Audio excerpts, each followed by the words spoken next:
취미로 카메라를 즐기는 캠라이프입니다. 제가 장비를 사지 않겠다고 지난번 영상에서 말씀드렸지만 또 그분이 오고 있습니다. 지금 제가 가지고 있는 카메라 중에서 유일하게 없는 거, 그게 바로 풀프레임 미러리스 카메라. 그게 지금 필요하지 않나 계속 아른아른 거리더라고요. 지금 가지고 있는 카메라보다 조금 더 가볍고 컴팩트하게 들고 다니면서 일상생활을 막 찍을 수 있는 그런 브이로그 카메라, 그게 하나 있으면 좋겠다라고 생각을 하거든요. 그래서 2023년 새로 출시한 풀프레임 미러리스 카메라들 중에서 제가 어떤 카메라를 고민하고 있는지 여러분들과 함께 의견을 나눠보도록 하겠습니다. 2023년에는 세 대의 풀프레임 미러리스 카메라가 출시가 됐습니다. 캐논은 EOS R8이라는 풀프레임 미러리스, 소니는 ZV-E1이라는 브이로그용 미러리스 카메라, 파나소닉은 루믹스 S5 마크2, 이렇게 총 3대가 2023년에 발매되었습니다. 이제 엔데믹으로 가게 되면서 반도체 수급도 정상적으로 되고 스포츠 경기까지 다시 개최되다 보니까 이제 각 제조사에서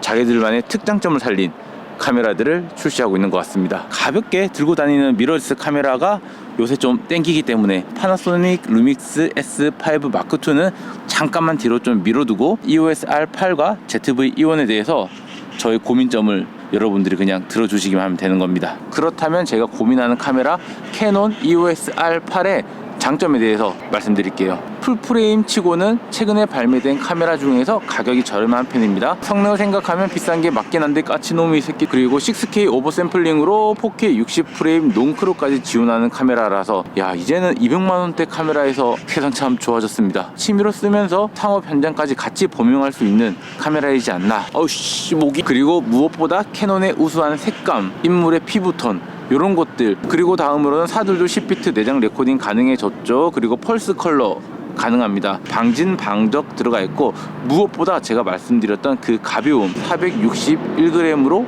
굉장히 가볍습니다. 그렇다면 소니 ZV-E1도 장점이 있겠죠. 상급 영상 카메라 기종에서 쓰고 있는 센서를 그대로 채용을 했다. 탁을 우려먹는다라고 말씀을 드렸지만 뭐 성능만큼은 이미 검증이 됐다. 그리고 알파7, R5와 동일한 상급 카메라에 이미지 프로세스 엔진이 들어가서 굉장히 좋은 성능 프로세서를 때려박았다. 역시나 사들도 10비트 내장 레코딩 가능하고 4K 60프레임 롱크롭으로 가능하고 소프트 스킨이 들어가 있어서 피부를 좋게 밀어줄 수 있고, 그리고 요거는 제가 쓰다 보니까 좋던데 줌 레버가 달려 있어 가지고 특정 렌즈 같은 경우는 자동으로 줌밍을 사용할 수가 있다. 역시나 방진 방적 들어가 있고, 무게는 EOS R8보다 조금 더 무거운 483g입니다. 다만 이 부피 자체는 EOS R8보다 더 작다. 또 마음에 드는 건 이 3개의 캡슐 마이크가 들어가 있어가지고 별도의 샷건 마이크 없이도 수많은 방향을 세팅할 수 있다. 날이 점점 어두워지고 있는데 아이씨 목이. 그렇다면 또 EOS R8의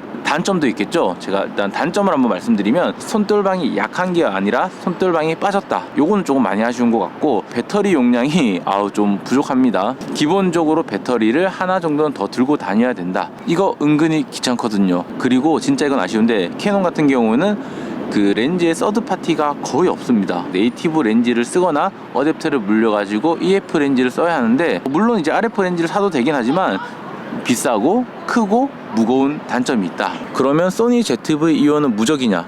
또 그렇지도 않습니다. 역시나 이제 좀 문제가 있는 게 발열 이슈가 있다. 지금은 그나마 좀 덜 더워서 그렇지 나중에 여름이 되면은 야외에서 얼마나 촬영을 버텨줄지 걱정이 되기는 합니다. 그리고 또 소니 ZV-E1은 뷰파인더 없습니다. 햇빛이 너무 강하게 내리쬐을 때는 결국 뷰파인더로 적정 노출을 봐야 하거든요. 너무 밝은 날에는 노출 잡기가 조금 쉽지 않을 것 같다. 제가 FX30까지는 기계식 셔터가 빠지는 건 이해가 되는데 279만원의 카메라에서 기계식 셔터가 없다. 그리고 이건 단점이라고 생각할 수 있으나 뭐 브이로그 용도로 쓰는 입장에서 메모리 카드 한 장까지는 일단은 용납할 수 있을 것 같습니다. 상업이 아닌 브이로그 기준으로 제가 카메라를 볼 때 여러 가지 사항을 본다고 했었는데, 그게 바로 손떨방, 저조도, 오토포커스 성능, 그리고 색감입니다.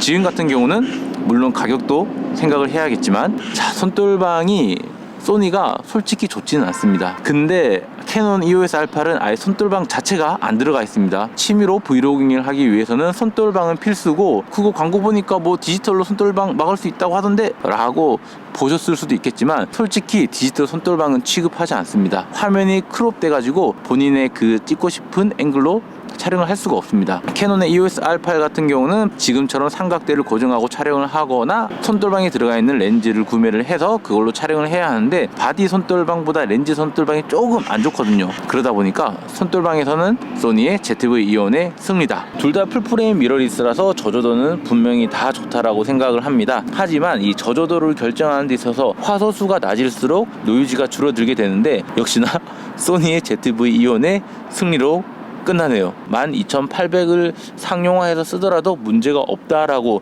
이미 이 업계에서 소문이 자자하기 때문에. 다음은 색감인데요. 색감 같은 경우는 취미로 촬영을 하게 되거나 브이로그로 촬영하게 되면은 로그로 촬영을 하지 않습니다. 그 색상 보정하는 거 진짜 귀찮거든요. 색감만큼은 캐논의 승리다라고 말씀드릴 수 있을 것 같습니다. FX3도 컬러 사이언스가 바뀌면서 색감이 굉장히 좋아졌다고 했는데, 지금 저를 촬영하고 있는 것도 소니 FX30 카메라고 SC네톤으로 촬영을 하고 있거든요. 뭐 어찌됐든 색감만큼은 캐논에 손을 들어주고 싶습니다. 다음은 오토포커스에 대해서 말씀을 드릴 건데, 솔직히 제가 봤을 때는 소니나 캐논이나 상업적인 용도나 취미로 썼을 때 둘 다 부족함이 없이 완벽하다라고 생각을 할 수 있을 것 같습니다. 캐논이나 소니나 오토포커스는 무승부다라고 말씀을 드릴 수 있을 것 같습니다. 마지막으로는 가격인데, 자, 가격은 뭐 말할 거 없죠. 캐논이 훨씬 더 저렴하고 렌즈를 2개 정도 혹시 살 수 있지 않을까요? 물론 좀 좋은 렌즈를 사긴 어렵긴 하지만 가격적인 만큼은 뭐 성능을 다 떼놓고 역시나 캐논 EOS R8의 승리입니다. 어우, 벌써 이렇게 어두워졌는데 지금 감도가 6400까지 올라갔네요. 요게 만약 풀프레임 미러리스였다면 훨씬 더 나았겠죠? 일단은 제 머리는 소니가 맞는 것 같습니다. 왜냐하면은 제가 이미 소니 카메라도 쓰고 있고 심지어 크롭 카메라를 쓰고 있지만 풀프레임 렌즈도 가지고 있습니다. 그러다 보니까 바디만 사서 바로 끼워서 사용할 수가 있는데, 근데 이게 심장은 계속 캐논 EOS R8을 찾고 있네요. 그렇다고 해서 지금 제가 FX30에서 ZV-E1으로 기변을 하냐? 솔직히 ZV-E1은 상업 용도는 아닌 것 같습니다. 개인의 취미를 위해서는 괜찮은 것 같고, 2023년에 나온 새로운 풀프레임 미러리스 구매를 고려하시는 분들은 제 콘텐츠에 댓글이 훨씬 더 유익할 수 있을 것 같습니다. 저 이제 갈게요. 어두워졌어요.